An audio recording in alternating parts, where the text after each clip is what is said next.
According to a study at the National Institute of Drug Abuse, after 1 year of sobriety, 40 to 60% of people report improvement in their overall quality of life. Welcome to Clear Minds Podcast. I'm here today with David. David, great having you on. Thank you for having me on. Thank you for coming on the show today.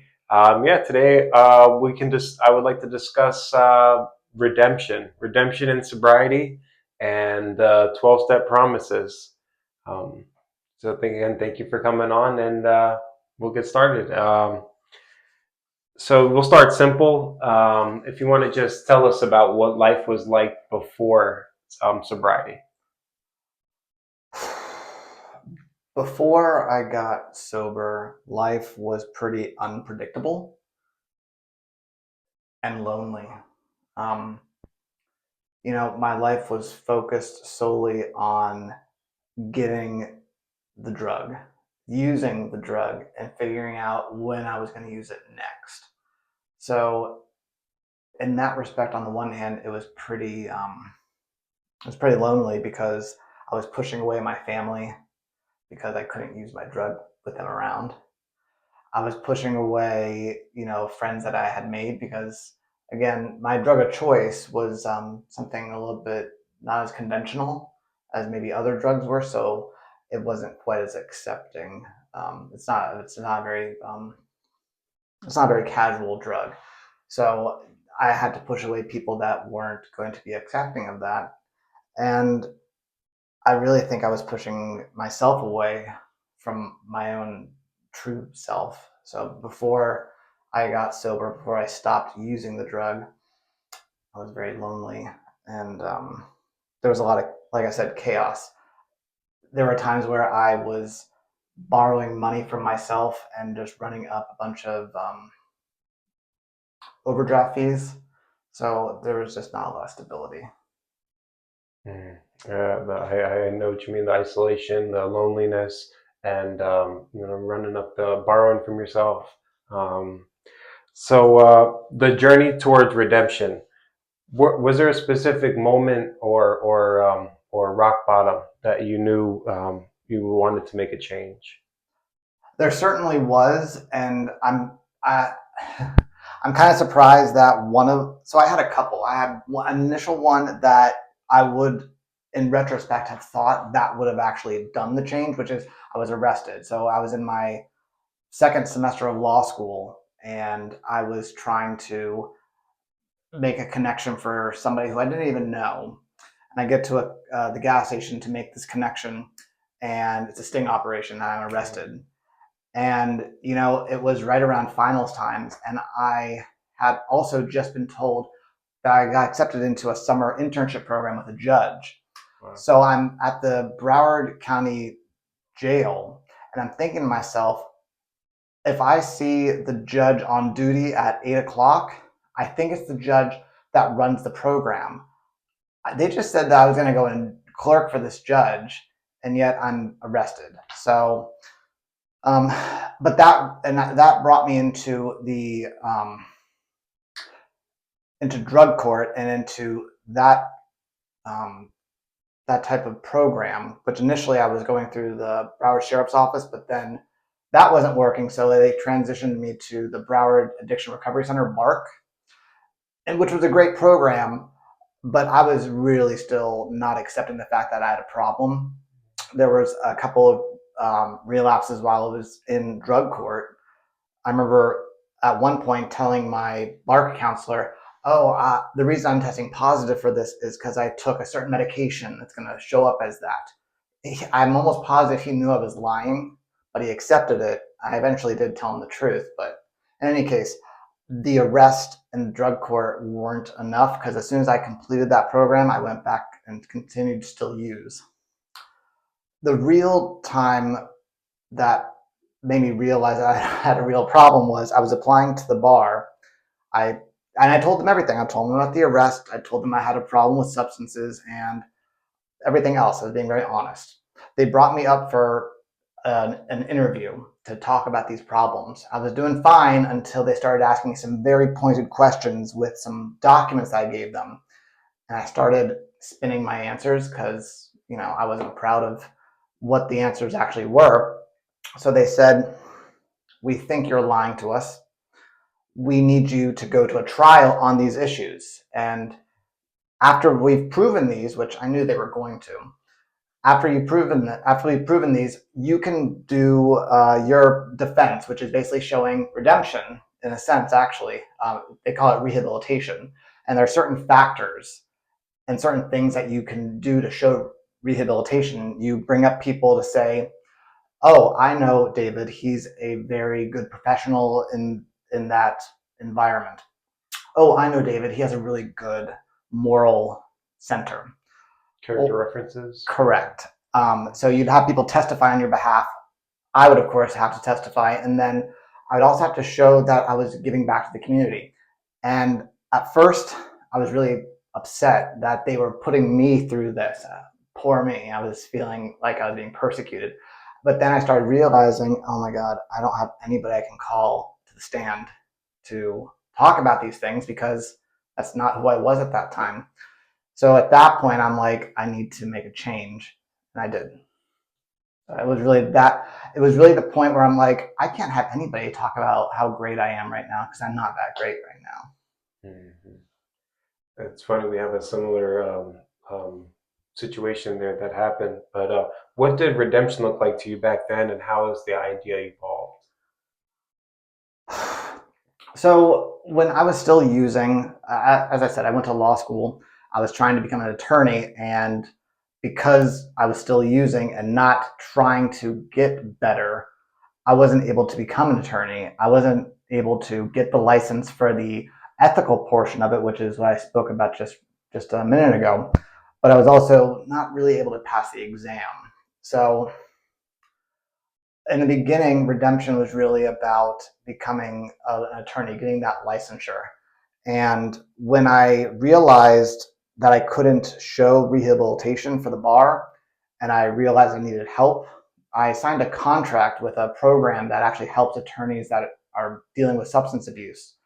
And they gave me a really good network and a good framework for my program.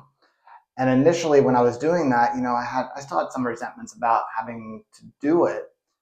And after a while, I started very quickly seeing how when I accepted that I had a problem and that I needed to ask other people for help, everything, and I'm not exaggerating, everything changed. So I signed a contract with this group in August. I had just about 2 months prior I was asked to leave a temporary job that I had gotten with a Geico PIP office in a law firm doing some discovery work. So they asked me to leave because I was, calling in sick, lying because I was too busy getting high. Anyhow, I signed the contract in August, and then the next month I'm called in for an interview at this law firm. I tell them everything. I'm very honest about it. They hire me. A week later, I get into an accident. And at the same time, the project that this law firm hires me for is discontinued. So I'm like, I'm going to lose the job there. This is terrible. But you know what happened instead? I call them about the accident. They're like, don't worry, your job is fine. Come back. The project ends, and I'm like, am I going to be let go? Nope, we're going to put you somewhere else. So as soon as I realize I have a problem and I need help, I get this interview, I get hired, something really terrible happens, but they give me a chance. And 6 months later, in the height of COVID, they say, we hired you as an independent contractor. We'd like to offer you a full-time position. This was in April 2020 when people were losing their jobs left and right. And I'm given this job opportunity and benefits and all of the things that when I was using, I'm like, why am I not getting these things? I can't believe I'm not an attorney. What? There's nothing wrong with me. There was, but that was my thoughts. So yeah, redemption now is not so much about becoming the attorney, which I did get. I got that job. I got hired full time. I do all the things I'm supposed to be doing this whole entire time. I get lined up with a bunch of people at my firm that are willing to speak on my behalf. I had a senior partner who I do a lot of my work with testify at my final hearing. My sister is willing to testify. It was absolutely amazing. So I got all that goal I was going for, but now it's much more about maintaining the connections that I've been able to rekindle with my family and my community. That is definitely the evolution of redemption right there. A lot of people feel like they burned bridges or lost a part of themselves in the past. What have you been able to reclaim in your life? So I've been sober since September 2019. That's my sobriety date. I'm not really sure when the last time I used the drug was, but I used September 2019 because that was the first drug test that I took, and I was completely clean. So I decided to adopt that as my given sobriety date. Anyhow, um, so I got sober 2019, but I didn't start working an actual like true program with like the step work until last year. So the burning bridges part, there are certainly a lot of people who I burned and I left behind, but it's only been the last couple of months that I've tried to go back and take ownership of that, of what I did to do that.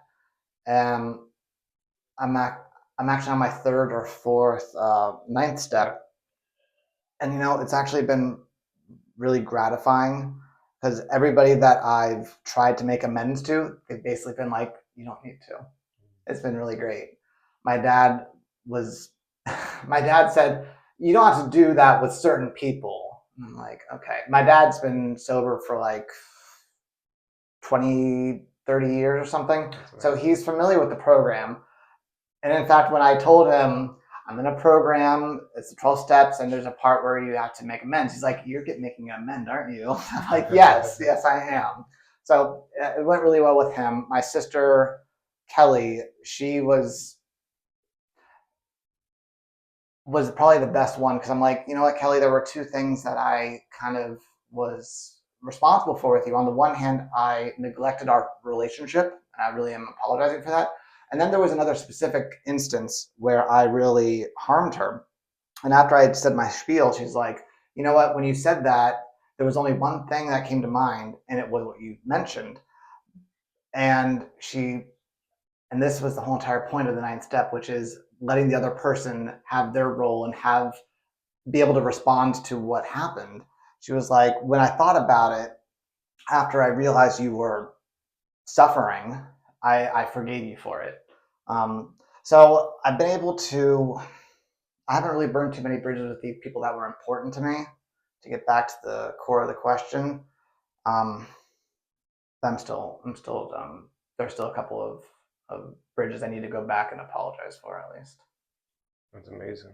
Can you talk about how relationships have shifted once getting sober? You mentioned, some of these bridges you burned, or relationships that you revisited with family. Have any of those improved, or maybe relationship wise, or how relationships have shifted, or maybe there's people that you didn't speak to that you spoke to then and don't, or distance yourself from now. Yeah, so I'll take the first part. Okay. There are certainly people that I knew I had to put some sort of firewall between in my past and now. I'm hopeful that I can bring that down a little bit because there are some people that I grew close to in my addiction that I do care for, but I need to protect myself from that sort of influence. So I've had to distance myself in that respect. But the relationships that I've kept, I say this about my higher power. I don't think he ever abandoned me. And I'm very grateful that I don't think my family abandoned me either. I abandoned them, really, to be frank. Like I said, it was not easy to do my drug if they were always trying to see me. I need to be alone, and that's the only way I could do my drug. In any case, I I'm really grateful that I've been able to regain their trust and they can trust in me now, and that's really something that I don't think I'll ever want to abandon. Um, my sister is going to have my youngest sister is going to have her first child, and I'm really excited for the idea of she can trust me to take care of her child if she needs it. She can rely on me. So I've been a lot more conscious of the fact that I need to show up for them. Hmm. So I'm really glad that I can do that now. Kind of be somebody that they can rely on, Yeah, and not have to worry, or like you said, not trust. exactly. That's awesome. Now we'll discuss a little bit of the 12-step process. And so the big book talks about, the 12 promises, things like new freedom, no regrets, and no regrets of the past, and peace. Do any of those stand out to you personally? I I actually really yes. The answer is yes. The no regrets of the past for sure. I actually really like telling my story about my legal career and how it got sidetracked with my addiction, and how even after being arrested, it wasn't enough. And it was only when I was confronted with this idea of look at who you are, look at your life. Is there anybody that can actually stand up and say, yeah, you can trust him? It was, and then realizing that I had to make a change at that point because the answer was nobody was going to stand up and say, you can trust him. Um, so talking about my past with other people has been something I've really enjoyed. I've done it actually at work a few times, and I'm very grateful that it allowed some people to come to me and talk about some issues that are happening with their family. So yeah, no regrets on the past. It brought me to where I am. I mean, it wasn't a great journey, but it brought me to this very moment right now, and I'm in this very nice studio with you talking on a podcast about redemption. What else do I need to say other than that's fantastic?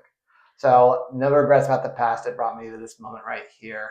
What was the first part of your question? That was it. No regrets of the past, peace. Um, Peace. All right. Yes, I certainly have peace because there's no more. The only chaos that is in my life anymore is the natural chaos that everybody experiences every day. I don't have that extra chaos of I'm driving my Jeep and there's a police car behind me. Is there something in my car? Should I be nervous about that? I never am. So that extra peace, that extra lack of peace that my addiction was bringing into my life is no longer there. So I just get to deal with life on life's terms. I've heard that somewhere. And without the addiction around me, I actually have the chance to deal with that in a healthy way. So grateful for you that. definitely have some new freedoms there.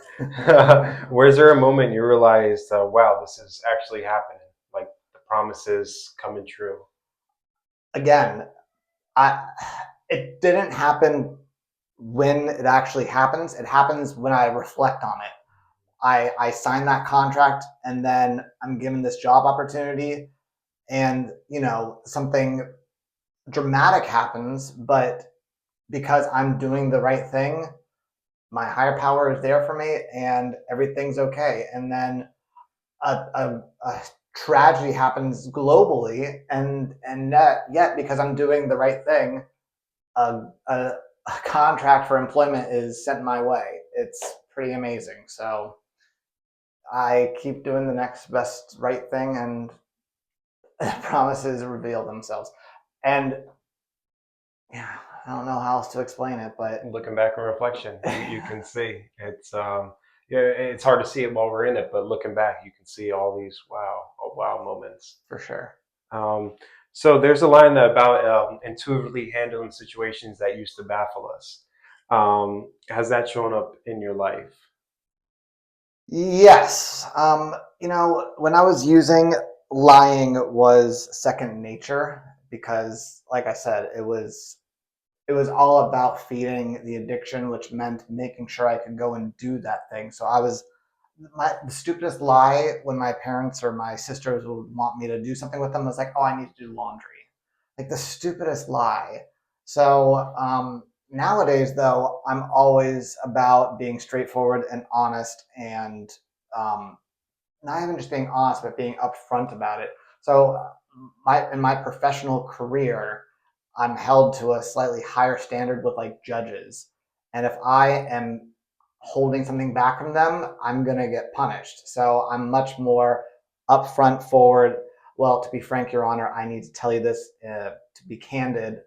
So that addiction behavior of hiding or lying or manipulating has really taken a backseat to just tell the truth, be honest, and deal with what's going to happen. And again, because I'm sober, it's a lot easier to deal with that in a healthy way than avoiding the truth and then having to deal with the consequences that have built up because of that avoidance. So just handle it straight on, Yeah. direct. Were there any promises that came true in an unexpected way? Gosh, that's again, I signed this freaking contract. I so this contract, let me explain a little bit about the mechanics of it. The contract requires me to attend two support group meetings a week. So AA, CMA, NA, and then there's a special attorneys meeting for legal professionals. It also required me to submit to random drug testing, which I had to pay for. So signing that contract was a really big step because it gave me some structure and it gave me some accountability. Because I would always say, or I always think to myself, and try to take away from what I've accomplished through this program by saying, oh well, I was being randomly drug tested, so of course I'm sober. No, that's not what was keeping me sober. I could have easily gone out and done the drug, and then I may have had to be tested, and I would have had to deal with that. But it just gave me another way to be accountable to myself, to try to keep myself on track. So again, that contract really paid off dividends that I would not have expected. I thought it was going to be just a real simple way to get the bar off my back. Instead, it gave me everything. So I think that contract really set everything in motion and in unexpected ways. So job and accountability, really all in one. Yeah. So we'll discuss a little bit about life today and looking forward. If you could sit with someone who's still in the thick of it, still suffering, what would you want them to know?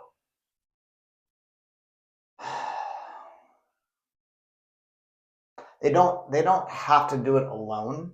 I think is a really great message that I hear all the time. It's helped me. You don't have to do it alone, and you don't have to continue to suffer. That there is help, and yeah, I think somebody that's in the thick of it, I would want to give them those two keystones because listen, getting sober isn't really the hard part. Staying sober isn't even really the hard part. It's dealing with life that is just chaotic by itself. And again, because I'm sober, I can try to address that chaos of life in a healthy way as opposed to the way I was doing it before, which was not working. So you don't have to do it alone and you don't have to suffer anymore. I think those are the first two things I would tell somebody that's still out there because they're scared. I was scared. I was lonely, and I think knowing those two things would maybe could have helped me get into the rooms and get into sobriety quicker. It's great advice. We're all in it together. What's something sobriety has given you that you never imagined you had?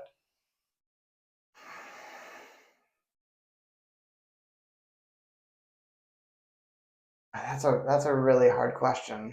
I don't know how to answer that very well. Uh, I've gotten closer to myself. I feel like becoming sober led me to try to heal myself, and in that respect, I'm trying to give myself a break. and be nicer to myself.